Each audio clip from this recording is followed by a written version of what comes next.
আমার মনের ঘরেতে রেখেছি যারে দো জাহানের বাদশা নবী কমলিওয়ালা রে আমার মায়ের নবী রে আমার মায়ের নবী রে দো জাহানের বাদশা নবী কমলিওয়ালা রে আদি পিতা আদম যখন মুসিবতে পড়ে আমার নবীর ওয়াসিলাতে আল্লাহ কবুল করে বলেন আদি পিতা আদম যখন মুসিবতে পড়ে আমার নবীর ওয়াসিলাতে আল্লাহ কবুল করে সাকারাতের বিছানাতে সাকারাতের বিছানাতে দেখা দিও রে দো জাহানের বাদশা নবী কমলিওয়ালা রে আমার মনের ঘরেতে রেখেছি যারে দো জাহানের বাদশা নবী কমলিওয়ালা রে জোরে বলেন এবার আমার আল্লাহ পাক আল্লাহ তাআলা ফেরেশতা জিবরিল আলাইহিস সালাম কে বললেন ও ফেরেশতা জিবরিল যাও যাও দুনিয়ার বুকে চলে যাও এক মুষ্টি মাটি নিয়ে এসো বাবাজি আল্লাহর ফেরেশতা হযরতে জিবরাইল আলাইহিস সালাম দুনিয়ার বুকে চলে আসলেন মাটি নেওয়ার জন্য যেমন হাত বাড়িয়েছে বাবাজি মাটি হাও মাও করে কান্না শুরু করে দিয়েছে আল্লাহর ফেরেশতা হযরতে জিবরিল আলাইহিস সালামের মনে দয়া চলে আসলো মায়া চলে আসলো জমি থেকে মাটি নিয়ে যেতে পারলেন না কয়জন ফেরেশতা হলো বলে কয়জন তিনজন ফেরেশতা ঘুরে গেল মাটি নিয়ে যেতে পারল না এবার আল্লাহ পাক আল্লাহ তাআলা হযরতে ইসরাঈল আলাইহিস সালাম কে বললেন অনেক আছে কি বলে আজরাইল বলে না খবরদার আজরাইল বলবেন না আজরাইল বলা ভুল ইসরাইল বলবেন ইসরাইল বলা হচ্ছে সঠিক ঠিক কিনা বলেন বাবাজি আল্লাহর ফেরেশতা হযরতে ইসরাইল আলাইহিস সালাম কে আমার আল্লাহ পাক আল্লাহ তাআলা বললেন ও আমার ফেরেশতা ইসরাইল যাও যাও দুনিয়ার বুকে চলে যাও আর এক মুষ্টি মাটি নিয়ে এসো আল্লাহর ফেরেশতা হযরতে ইসরাঈল আলাইহিস সালাম পৃথিবীর জমিনে চলে আসলেন বাবাজি আসার পরে মাটি নেওয়ার জন্য হাত বাড়িয়েছে আবার মাটি ক্রন্দন শুরু করে দিয়েছে মাটি বলছে ও আল্লাহর ফেরেশতা ইসরাঈল নিয়ে যায়েন না আমাকে নিয়ে যায়েন না আমাকে দিয়ে পাপী মানুষ তৈরি করা হবে গুনাহগার মানুষ তৈরি করা হবে আমাকে নিয়ে যায়েন না কিন্তু বাবাজি আল্লাহর ফেরেশতা হযরত ইসরাঈল আলাইহিস সালাম মাটির কান্না শুনলো না আল্লাহর ফেরেশতা হযরত ইসরাঈল আলাইহিস সালাম একটা থাবা দিলেন বাবাজি মাটিতে একটা থাবা দিলেন আল্লাহর ফেরেশতা হযরত কোন মাটি উঠেছিল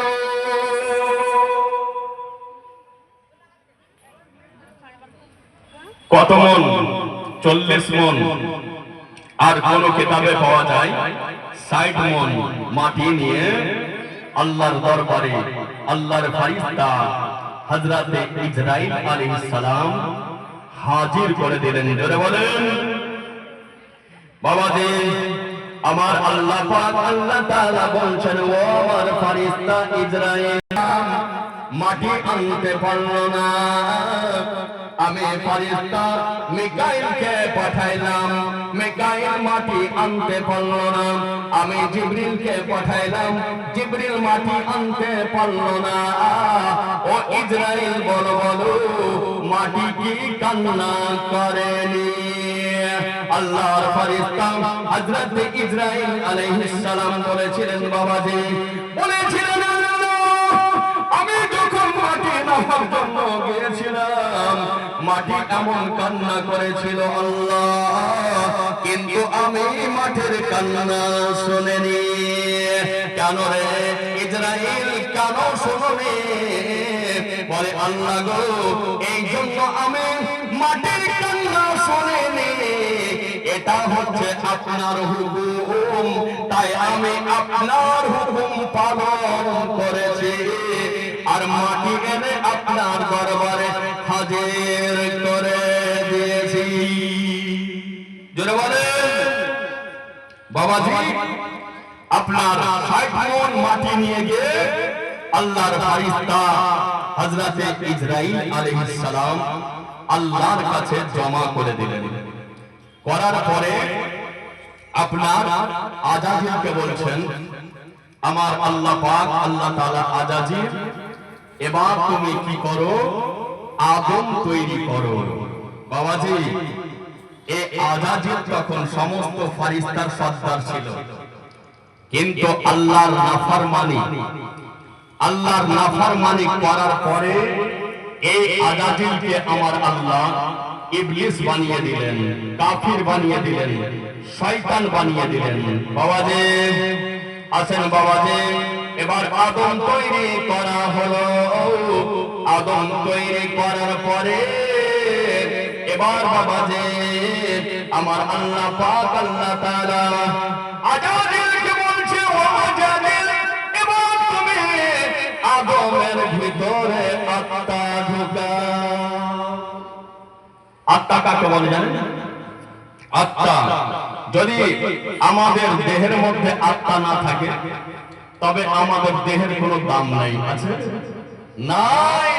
বাবাজি আজকে আপনারা অহংকার করছেন গাড়ি নিয়ে, বাড়ি নিয়ে, জমি নিয়ে, জায়গা নিয়ে, কিন্তু এটা মনে রাখবেন বাবাজি, একদিন আপনার নাম হবে লাশ, ঠিক কিনা বলেন?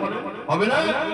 তাই শের লিখছেন, একদিন তোমার নাম হবে লাশ, একদিন তোমার নাম হবে লাশ, সাদা কাফন পরবে দেহ, রবে না আর আপন কেহ, বন্ধ হবে নিঃশ্বাস, একদিন তোমার নাম হবে লাশ, একদিন আমার নাম হবে লাশ। জোরে বলেন, মসজিদে এলান হবে, একে একে জানবে সবে, সকলে আসবে আমার বাড়ি। জোরে বলেন ঠিক কিনা? আপনার ফখরুদ্দিন চাচা যদি মারা যায় তো ইমাম সাহেবকে কি বলবে? ইমাম সাহেব খবর করে দেন ফখরুদ্দিন মারা গেছে, তার জানাজা হবে বেলা 10টার সময়, ঠিক কিনা বলেন?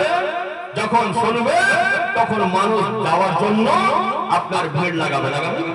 তাই কবি বলছেন, মসজিদে এলান হবে, একে একে জানবে সবে, আসবে সকলে আমার বাড়ি।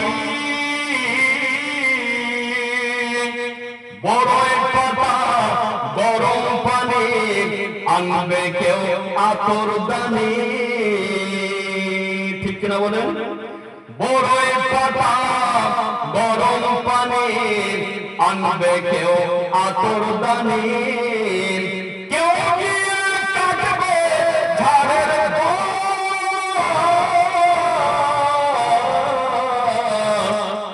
একদিন তোমার নাম হবে লাশ, একদিন আমার নাম হবে না। সাদা কাফন পরবে দেহ, রবে না আর আপন কেহ, বন্ধ হবে রে নিঃশ্বাস,